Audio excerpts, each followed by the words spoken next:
Pulse নির্ণয়।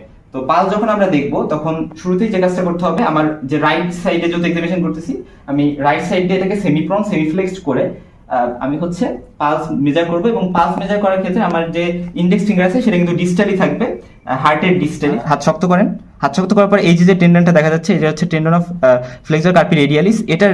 এটার হচ্ছে ল্যাটারাল এসপেক্টে আমি এভাবে প্রেস করব, এবং প্রেস করার পরে আমি হচ্ছে পালস সেমিপ্রন সেমিফ্লেক্স করে পালস কিন্তু পাচ্ছি, এবং এটা আমি 15 সেকেন্ড রেকর্ড করব।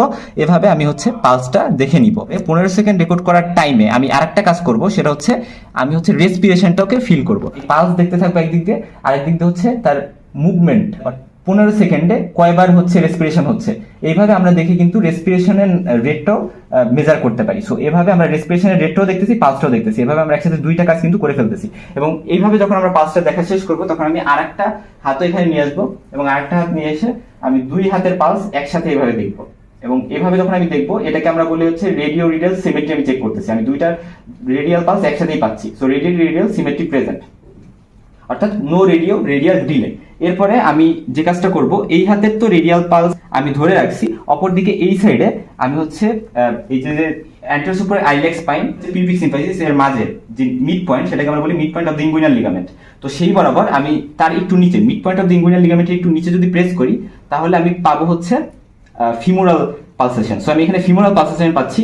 তো এই ফিমোরাল পালসেশন আর এদের হচ্ছে রেডিও ফিমোরাল ডিলে আমি চেক করবো। সো আমি একসাথে রেডিয়াল সিমেট্রি চেক করলাম, এখন রেডিও ফিমোরাল ডিলে চেক করলাম। আচ্ছা, তো তারপরে হচ্ছে আমরা চলে যাব যে ব্রাকিয়াল পালস আছে, বাইসেপস ব্রাকি এর টেন্ডনের জাস্ট মিডিয়ালি। সো এই জায়গায় হচ্ছে বেসিক্যালি আমরা ব্রাকিয়াল পালস ফিল করি। তো আমরা এভাবেও দেখতে পারি, অথবা শুধু থাম দিয়েও দেখতে পারি।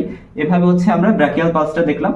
ঠিক একইভাবে আমরা একই সাথে এই সাইডেরটাও দেখে নিব, এই সাইডেও কিন্তু আমরা এইভাবে ব্রাকিয়াল পালসটা দেখে নিলাম, একসাথে দেখে নিলাম দুই সাইডে। তো ব্রাকিয়াল পালসের পরে আমি চলে যাবো ক্যারোটিড পালসে। ক্যারোটিড পালস দেখার সময় আমি ওকে যে পেশেন্ট থাকবে তাকে আমি ওই সাইডে ফিরতে বলবো, এভাবে না, মানে সোজা হয়ে মাথাটা জাস্ট ওই সাইডে একটু ঘুরাইতে হবে। তো এই সাইডে ঘোরানোর পরে আমি দেখতেছি এই যে স্টার্নোক্লেইডোমাস্টার যে মাসলটা, এটার যে অ্যান্টিরিয়র বর্ডার, এবং অপরদিকে এই যে থাইরয়েড কার্টিলেজ, এটার যে আপার বর্ডার, এই বরাবর এই অ্যাঙ্গেল অফ ম্যান্ডিবল বরাবর আমি কিন্তু এইভাবে ধরবো, এবং এইভাবে ধরলে আমি যে পালসেশনটা পাচ্ছি এটাই হচ্ছে ক্যারোটিড আর্টারি পালসেশন। এবং আরেকটি ইম্পর্টেন্ট কথা, আমি কিন্তু দুই সাইডের পালসটা এই ক্যারোটিড পালসেশনের ক্ষেত্রে অবশ্যই একসাথে ফিল করবো না। পপ্লিটিয়াল পালসেশন এবং ক্যারোটিড পালসেশন দুই সাইডেরটা একসাথে ফিল করা যায় না, কারণ হচ্ছে ক্যারোটিড আর্টারি পালসেশন যদি দুই সাইড একসাথে ফিল করা হয় তাহলে কিন্তু পার্সনটা ফেইন্ট হয়ে যেতে পারে, মারা যেতে পারে। আর অপরদিকে পপ্লিটিয়াল পালসেশন আমরা এমনভাবে ফিল করি যেটা দুই সাইডে করা পসিবলই না, যেটা আমরা একটু পরে দেখবো।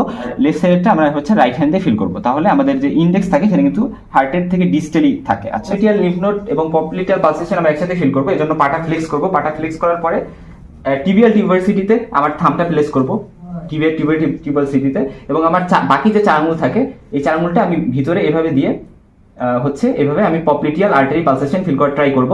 ঠিক একইভাবে এই পাতেও সেম কাজ করব, এভাবে ফার্স্টে পপ্লিটিয়াল আর্টারি পালসেশন নেওয়ার ট্রাই করব। তার আর্টেরিয়া ডরসালিস পেরিসের পালসেশন দেখবো, তখন হচ্ছে আমি যখন পেছনে সাপোর্ট দিব, এখানে আমি একটা টেন্ডন পাচ্ছি, এইটা হচ্ছে টেন্ডন অফ এক্সটেনসর হেলিসিস লঙ্গাস। এটার একটু ল্যাটারালি এখানে ফার্স্ট ইন্টারমেটাসার্ভিসাল যে স্পেস সেটা থেকে প্রক্সিমালি আসবো আমি। তো প্রক্সিমালি আসলে এই যে নেভিকুলার বোন, এটার এগেইনস্টে আমি যে পালসেশনটা পাচ্ছি এটা হচ্ছে আর্টেরিয়া ডরসালিস পেরিসের পালসেশন। সো এভাবে আমরা আর্টেরিয়া ডরসালিস পেরিস দেখলাম, কিন্তু আমরা আর্টেরিয়া ডরসালিস পেরিসের পালসেশনটা দেখবো, ভুল করবো না, দুই সাইডে দেখতে হবে। পোস্টেরিয়র টিবিয়াল আর্টারি পালসেশন দেখার জন্য মিডিয়াল ম্যালাইস এবং টেন্ডো অ্যাকিলিস এর ঠিক মিডল বরাবর আমরা হচ্ছে এইভাবে পালসেশন ফিল করার ট্রাই করবো, এবং এভাবে আমরা কিন্তু পোস্টেরিয়র টিবিয়াল আর্টারির পালসেশন পাচ্ছি। এটা হচ্ছে মিডিয়াল ম্যালোইলাসের 2 সেন্টিমিটার বিহাইন্ড এবং বিলো সাধারণত আমরা পালসেশনটা পাই। আমরা যদি অ্যান্টেরিয়র টিবিয়াল আর্টারি পালসেশন দিতে চাই, তার নিয়ম হচ্ছে আমরা হচ্ছে এক্সটেনসর হেলিসিস লঙ্গাসের টেন্ডন এর একটু ল্যাটারালি এভাবে আমরা অ্যান্টেরিয়র টিবিয়াল আর্টারির পালসেশনটা দেখতে পাই।